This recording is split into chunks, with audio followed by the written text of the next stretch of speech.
The paint I'm using is Quinacridone Red from Mijello, and for this painting, I suggest avoiding using paint which is too staining or too dispersive. Firstly, I'm loading a little paint on the brush and then dipping it in water in order to dilute the paint, and then I'm painting 3 oval shapes. This brush is from Black Velvet, and you can basically use any round brush available to you, and brush choice won't make much difference to today's painting. Next, I'm using another brush loaded with the same but much thicker paint, and dabbing it on the bottom half of the oval shapes. The color is not very dispersive, and you can see that the color doesn't spread much from where I've painted it. This will make the process easy to control. Straight after painting these, I'm using clean dry napkin to absorb some paint from where the light and deep reddish color meet. This will lift some color and create a natural gradient.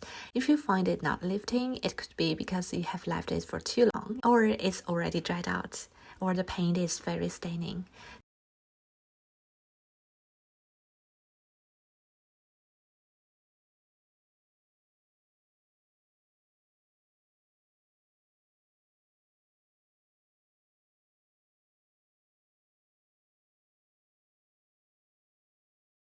Next, I'm mixing some black with this red color, adding it to the end of the flower and painting a stem using a thin brush.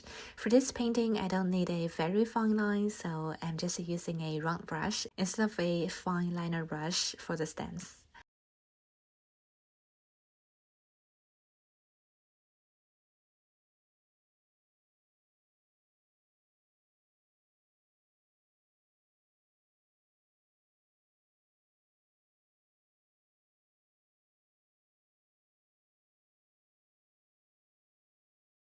And then I'm adding some decorative dots and circles using the leftover paint from my palette. I will also vary the thickness of the paint by adding less and more water to my paint.